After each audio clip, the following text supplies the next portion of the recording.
Hola, este video se hace con el ánimo de abordar algunas perspectivas, enfoques y concepciones de la formación docente en el pensamiento crítico planteadas en el capítulo número 4, repensando otras formas de educar hacia la construcción de una formación docente crítica, decolonial e incluyente, escrito por Rodrigo Castillo Aguilar. Esta disertación se divide en los siguientes tres momentos.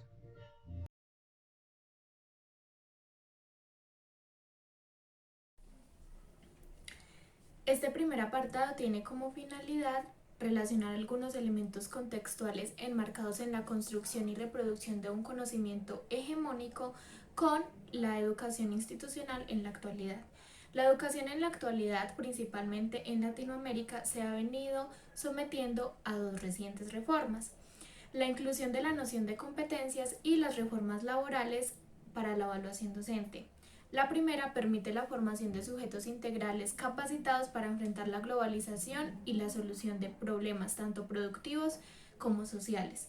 Y la segunda involucra la labor docente en una rendición de cuentas descontextualizada y muy generalizada. Aunque estas propuestas inicialmente puedan percibirse como innovadoras o que proporcionen soluciones a los problemas de la educación en Latinoamérica, la realidad es que dichas políticas educativas se fundamentan teóricamente por las élites económicas. Por lo tanto, responden a intereses totalmente ajenos y no a nuestros contextos particulares. Debido a que estas propuestas se construyen bajo exigencias que sumergen al docente en la excesiva burocratización y papeleo, se da que se prioriza entonces la obtención de resultados demostrables y cuantificables, dejando de lado la real construcción del conocimiento como organismos transformadores, que sería lo que deberían ser los docentes. Todo esto desemboca en una perspectiva de lo educativo con relación a la eficiencia y productividad, que se ha instaurado en todo un imaginario colectivo. Bueno, todo lo anterior se consolida en las implicaciones del racionalismo positivista, donde la cuantificación es un sinónimo de calidad y eficiencia. Por lo tanto, una calificación numérica alta es sinónimo también de un rasgo de buen aprendizaje. Todas estas estructuras de pensamientos nos llevan a un distanciamiento de la experiencia corporal y emocional, que desembocan en un discurso con una exclusión y discriminación, donde cierto tipo de personas simplemente no son parte de la construcción del conocimiento, y así es como empieza una negación de la existencia de lo diverso en el mundo. En este sentido y ante este panorama, el autor nos plantea que es necesario cuestionar y modificar las prácticas para reconocernos como otros. Así es pertinente la discusión en torno al currículum oculto, que se discute en el segundo apartado.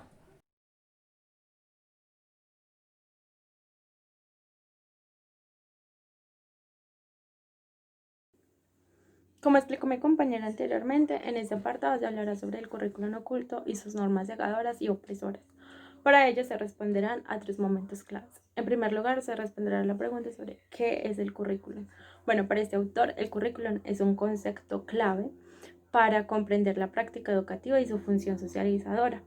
En la primera es un instrumento que evidencia un modelo educativo, y en la segunda resulta un dispositivo a través del cual los estudiantes reciben un conjunto de saberes culturales legitimados y reconocidos como conocimientos. Esta construcción de saberes se produce en el tiempo construyendo una noción de cultura que explica la realidad, misma noción que se hereda, se produce e internaliza como propia. Sin embargo, cuando esto no coincide con los aspectos visibles de nuestra cotidianidad, surge un cuestionamiento que pide explicaciones significativas del contexto.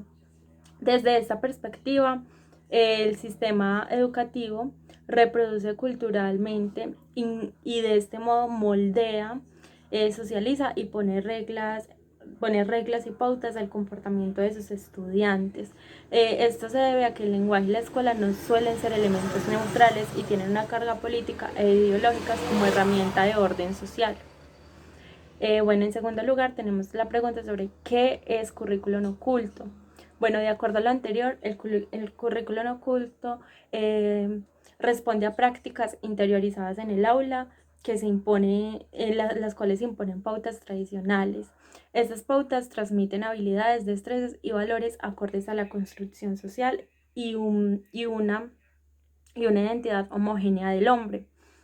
Este que responde como animal social dentro de la escuela y está a su vez en la institución social donde los docentes replican múltiples discursos que niegan nuestra diversidad y conllevan a pensarnos bajo un ideal ajeno a nuestra realidad. Bueno, todos los elementos anteriormente mencionados están enmascarados y constituyen el currículum oculto, ente transmisor de una cultura fundada por aquellos que están en el poder. Bueno, finalmente se responde la pregunta sobre cómo abolir estas prácticas segregadoras. En realidad, esto es muy difícil, pero en materia educativa, el papel del docente es indispensable para el acompañamiento y construcción de la mirada sobre el mundo y la realidad. Hace falta una concientización frente a lo que se está enseñando, el conocimiento y el aprendizaje, reconociendo la diversidad como elemento fundador del proceso de formación docente.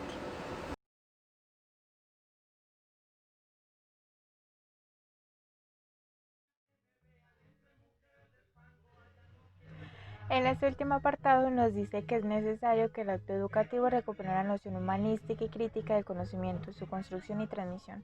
Tanto estudiantes como profesores deben reconocerse como interlocutores válidos del proceso a través del mirarse como el otro y su reconocimiento. A través del contacto es posible dejar de lado la lógica educativa y mirarse como un reflejo a través de la alteridad. Asimismo, el contacto permite al sujeto percibir su implicación y responsabilidad en el otro y en su entorno, reconociéndose de este modo como parte de un todo. Al establecer contacto, iniciamos el camino de la reflexión crítica de nuestras relaciones, acciones, ideas y formas de actuar en el mundo, lo cual nos permite enunciar las emociones que alberga nuestro cuerpo. Lo anterior implica una oportunidad de humanizarnos frente al ser impuesto que nos aleja de lo que queremos estar siendo. De esta forma, la cultura afectiva es una apuesta que nos obliga a despojarnos de ver el mundo desde la negación. Del mismo modo, la educación puede convertirse en una oportunidad de entrar en contacto con nuestro propio encuentro y desligar la idea de una educación institucional lejana e impersonal del cuerpo y la emoción. En conclusión, urge recuperar una humanidad abandonada donde el ser docente implica la negación del contacto y de los otros, al tiempo que elimina cualquier posibilidad de construir un pensamiento crítico y reflexivo con la propia labor acorde al contexto. Conclusiones. De acuerdo a la verdad en este capítulo, es importante destacar la apuesta por la recuperación de la figura docente. La dignidad e importancia de su labor para la transformación de la realidad. Lo cual permitirá acompañar la lucha docente por sus condiciones laborales. En un contexto donde los estados y gobiernos internacionales se desligan de su responsabilidad con la educación pública y gratuita. Por ende, es primordial reconocer la labor docente como factor que impide la reproducción de la cultura hegemónica que hoy nos está matando.